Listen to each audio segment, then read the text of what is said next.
ঔষধ কোম্পানির প্রতিনিধিরা আর সরাসরি ডাক্তারদের সঙ্গে দেখা করতে পারবে না। ইমেইলের মাধ্যমে ওষুধের কথা জানাতে হবে। এছাড়া অপ্রয়োজনীয় ঔষধ প্রেসক্রাইব করা বন্ধে ডাক্তারদের প্রেসক্রিপশনে জেনেরিক নাম লিখতে হবে।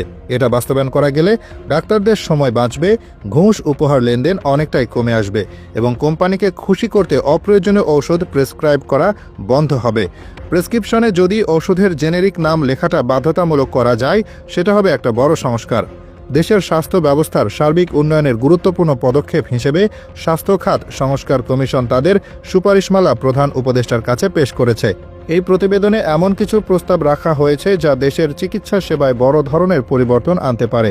একটি অন্যতম প্রস্তাব হলো, এখন থেকে ঔষধ উৎপাদনকারী প্রতিষ্ঠানের প্রতিনিধিরা সরাসরি হাসপাতালে গিয়ে চিকিৎসকদের সাথে দেখা করতে পারবেন না।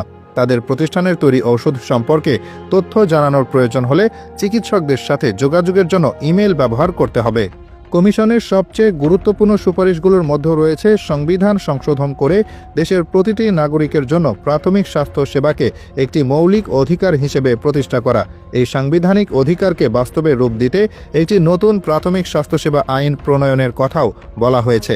এই আইনের মূল লক্ষ্য হবে সকল নাগরিক যেন বিনামূল্যে প্রাথমিক চিকিৎসা সেবা পায় তা নিশ্চিত করা এবং এই সেবা প্রদানে রাষ্ট্রের দায়িত্বগুলো স্পষ্টভাবে নির্ধারণ করা। এর মাধ্যমে স্বাস্থ্য খাতে দীর্ঘমেয়াদী স্বচ্ছতা ও জবাবদিহিতা নিশ্চিত হবে বলে আশা করা হচ্ছে। আরও কয়েকটি জরুরি প্রস্তাব হলো, MBBS ডিগ্রিধারী ডাক্তার বাদে অন্য কেউ যেন কোনোভাবেই অ্যান্টিবায়োটিক ওষুধের প্রেসক্রিপশন দিতে না পারে তা কঠোরভাবে নিশ্চিত করা। একই সাথে ঔষধের বিক্রয় মূল্য, বিভিন্ন স্বাস্থ্য পরীক্ষার খরচ এবং ডাক্তারদের পরামর্শ ফি একটি যৌক্তিক পর্যায়ে নির্ধারণ করে দেওয়ার ওপরও জোর দেওয়া হয়েছে। চিকিৎসকদের প্রভাবিত করার উদ্দেশ্যে ঔষধ কোম্পানিগুলোর পক্ষ থেকে নমুনা বা কোনো ধরনের উপহার প্রদানের চর্চা সম্পূর্ণ নিষিদ্ধ করার সুপারিশও করা হয়েছে।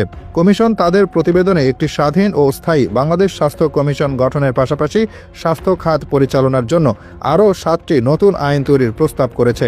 এই আইনগুলো হলো বাংলাদেশ স্বাস্থ্য কমিশন আইন, বাংলাদেশ হেলথ সার্ভিস আইন, প্রাথমিক স্বাস্থ্য সেবা আইন, স্বাস্থ্য সুরক্ষা আইন, ঔষধের মূল্য নির্ধারণ ও সহজলভ্যতা আইন, অ্যালাইড হেলথ প্রফেশনাল বা সহযোগী স্বাস্থ্যকর্মী সংক্রান্ত কমিশন আইন এবং বাংলাদেশ মেডিকেল রিসার্চ বা চিকিৎসা গবেষণা কমিশন আইন।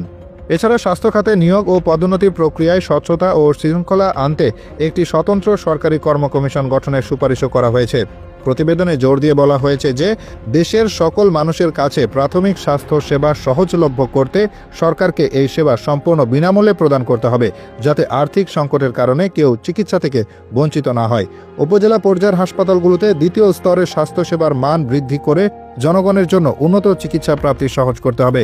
জেলা হাসপাতালগুলোতে বিশেষায়িত চিকিৎসার সুযোগ সম্প্রসারণ করে সেবার বিকেন্দ্রীকরণ করতে হবে। এর ফলে বড় হাসপাতালগুলোর উপর চাপ কমবে এবং প্রত্যন্ত অঞ্চলের মানুষও সহজে বিশেষায়িত চিকিৎসা পাবে। প্রতিটি বিভাগীয় শহরে অন্তত একটি সর্বাধুনিক সুবিধাসম্পন্ন ও বিশ্বমানের টারশিয়ারি হাসপাতাল প্রতিষ্ঠা করার কথা বলা হয়েছে, যা জটিল রোগের চিকিৎসার প্রধান আঞ্চলিক কেন্দ্র হিসেবে কাজ করবে।